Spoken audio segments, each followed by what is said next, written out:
Hi everyone, I'm Pae Natwilai. I'm the founder and CEO of TRIK. We are the 3D report for structure inspection.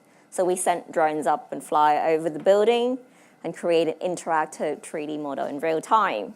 So I was giving a topic today about how to talk about UX and drones, and I think maybe we do something fun and useful that you guys can take home.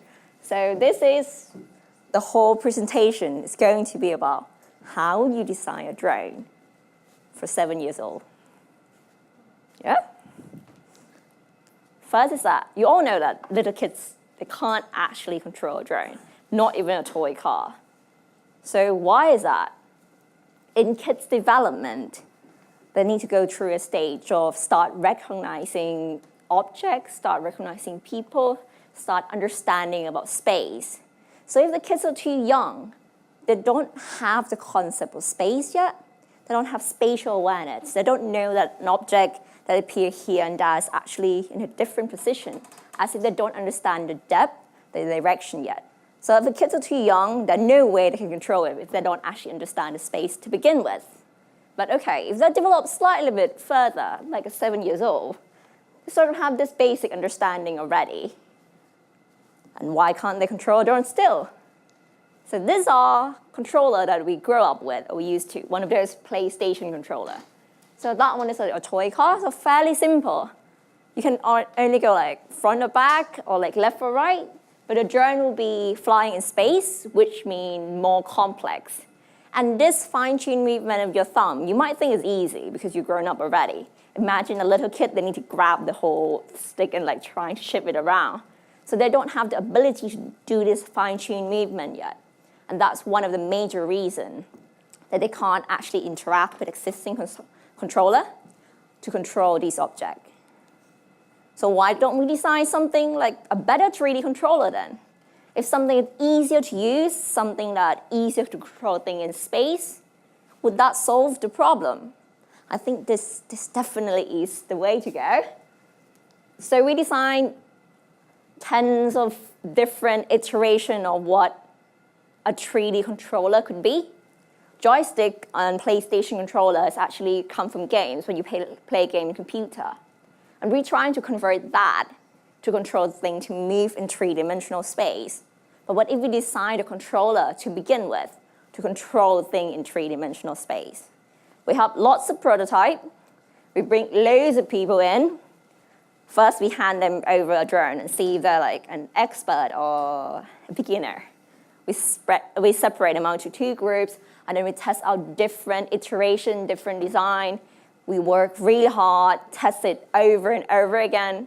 And what we find is that, well, no matter how many iterations we went through, it doesn't actually create that significant difference. So maybe we look at the problem wrong. Maybe our assumption is not designing a better 3D controller. So what actually is the problem in controlling a drone then? And this made me rethink about everything. And from looking into people, how they interact with drones, how they interact with different controllers we put in their hand, how we see their talk, how we see their hand movement, how we see their gesture, I come up with a different point of view of what actually is the problem in controlling a drone. So if you ever play one of those cars or drones, you'll see that most people, they'll be looking at the controller, and then they'll look up. Oops, oops. They're always doing this. They're looking between the object itself and the thing in their hand. And this whole experience just seems wrong in so many levels. If you want to control a thing to move, you should be enjoying seeing it move, not looking at your hand every 2 seconds. So the problem is, if you want the helicopter to go to that corner, your vision is that it's going to move there, and that's where you're going to end up. But technically, it's just really hard to estimate and calculate, like, how far is that? Is that like 2 meters, 5 meters? And how much do you need to gently move your console? So people usually move it slightly bit at a time, one axis at a time, and see how the object reacts and how it actually goes. So that's what you want. That should take you 2 seconds. In the end, it might take you 3 minutes just to gradually move it there. So the first problem I found is that you need to be able to estimate a real distance in real life, and you need to be able to convert that into a movement of your thumb in real time. But you fail to do one of these, then you can't control it. To be frank, I'm really bad at estimating distance or like area, so I'm terrible at controlling this. And this is not the only problem. The second problem is slightly bit more technical and might worth to look a little bit deeper. So we're starting with just a normal toy car. 2 sticks, one going forward and backward, and another one going left and right. So if everyone look at the first picture, the front, so if the toy car, that is an actual toy car sitting here, if you wanted to move it to your left, which finger will you move? And where will you move it to? A lot of people will say, well, if you wanted to go to the left, you just toggle the right one to the left then. So we'll go to the left. But technically, that toy car is looking at you, and their left and your left is different. And I think this is one thing that people forget to look at.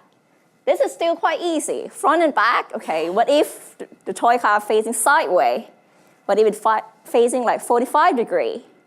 How will you actually compensate the orientation that's changed and calculate where it should actually go?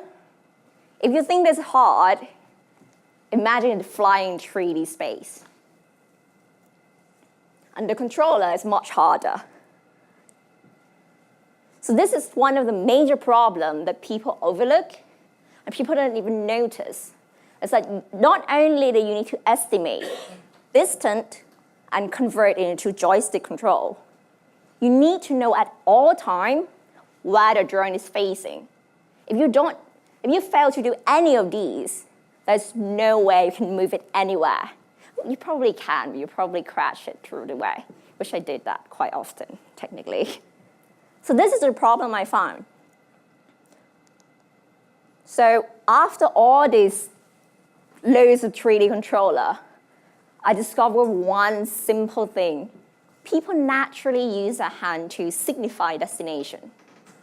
So if I say, well, if we want to leave, where would we go? We'll probably go to the door.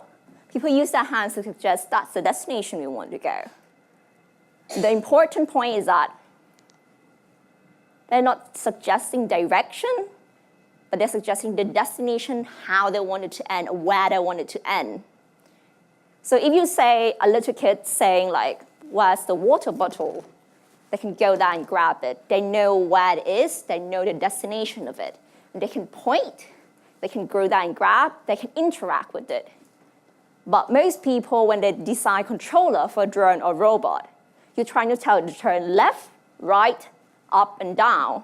You're trying to control it to move rather than telling them where it should end up. And that whole concept made me redesign the whole thing. So this is a system I designed, which is a new drone controlling system that what if you can point to a destination you want instead of trying to move it around in space? What if the drone can understand where it should end up being and it can calculate its own path to make the optimal way to go there? And this is the first prototype we come up with. It's one of those Google Glass with a special ring that you can point anywhere in midair.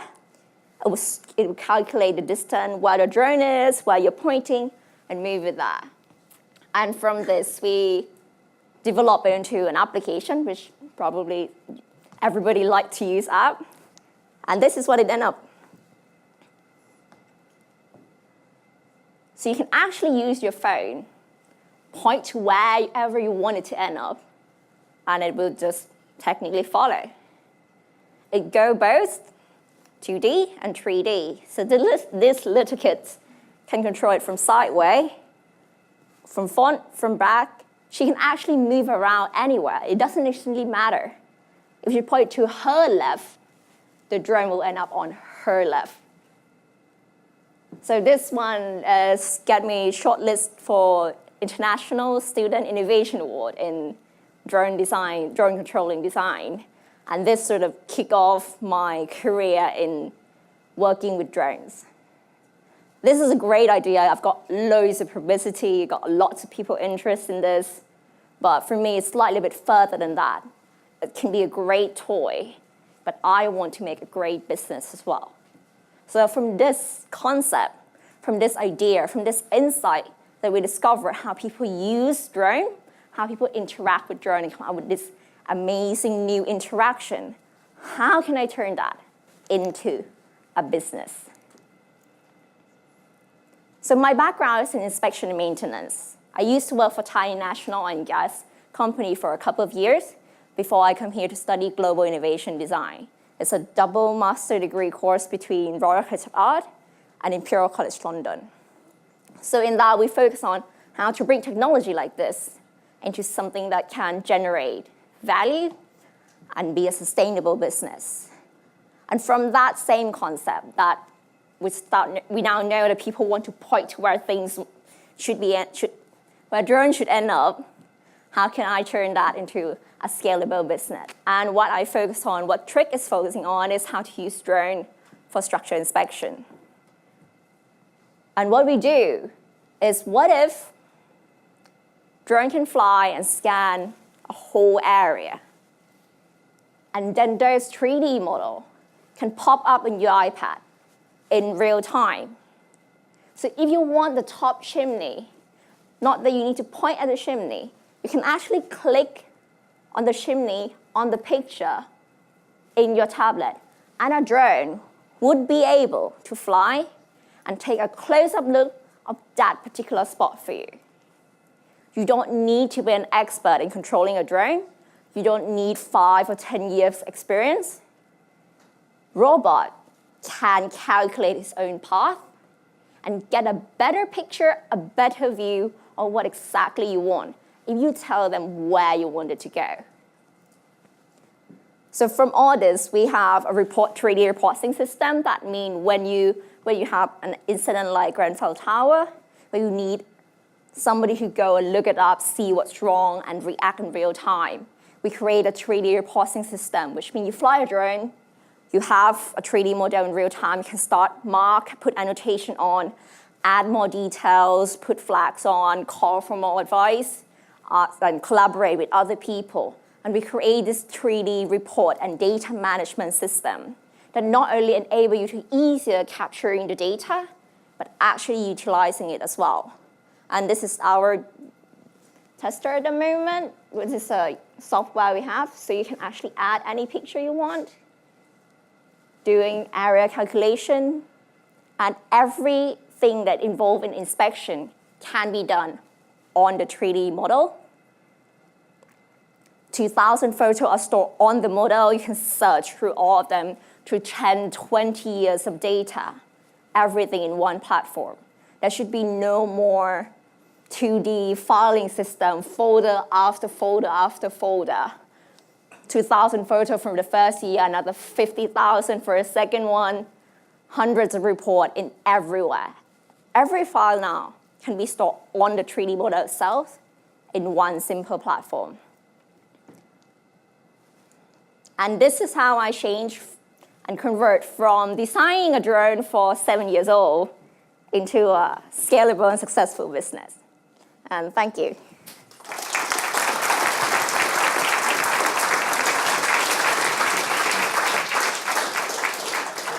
Okay, any questions? Hi, thank you very much for the presentation.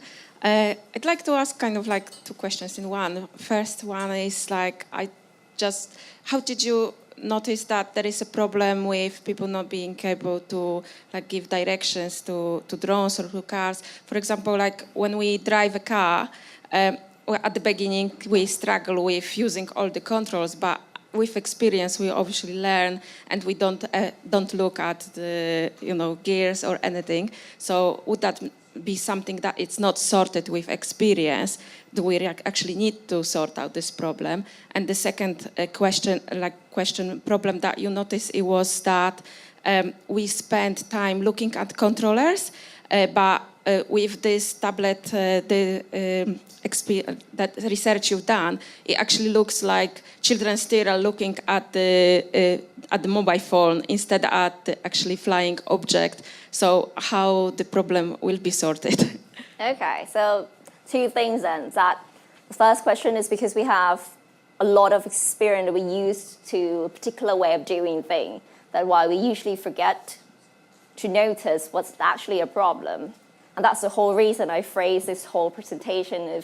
If you're designing a drone for 7 years old, what would that be like? So you shift your mindset into a way of, but if somebody never experienced this before, never interacted this before, what's that journey? How would that be? So that's my answer to that. Is like, you need to put yourself out of the question, and every problem you have, you're trying to design for kids. If a kids can do it, if a kids can use it, anybody can.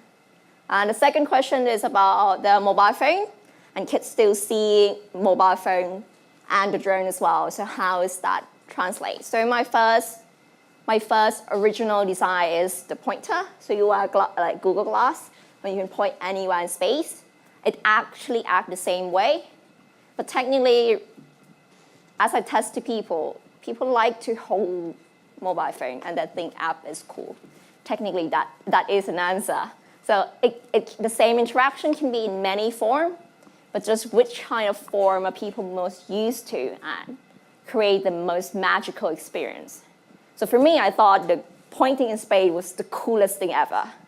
But surprisingly, testing to a lot of people, when things can be done on mobile phone, they feel as if they can have it as well. And that creates excitement, and that creates all the buzz, and they see more potential of how things can grow. So that was the same problem, but for me, I always design for a wow effect. The technology means nothing at all if people doesn't feel like, wow, this is great. And yes, that's what I designed for. Okay, any other questions? On the back there? Hi, I was just wondering, because most of the cameras are a flat image when you look at it, how did you deal with depth? So controlling it going backwards and forwards as well as on the XY axis. Great questions. Are you engineering background? So if people look more deeper into this, you will have similar question that, okay, so how do you actually know the depth? How do you know that it should go further away or close up to you? How do you calculate that? So this is based on half assumption, half actual interaction. So if you pick up from somewhere and you push it further, you technically can't tell how further you have pushed your hand. As long as you see it go backward, you thought that it acts the way you want. So human perception in estimating depth, even though you think it's good, it's technically not that good. And it's all about the experience in controlling it. If you push it backward, the drone will go back. And if it's not enough, you just push it more and it will go back further away. So those calculations we estimate. We're not an expert machine learning AI that we can calculate exact depth, but we estimate it and we give some result, and human will be the one who push it further or bring it forward and adjust those. So in the end, it's not technically 100% accurate, but people who are using it feel as if it is so. So I never have problem with people using it. Everybody just thought it's like so wonderful. How can you know depth? How can you know where I want it to be? As long as people feel that way. Technically, it doesn't matter what it actually does.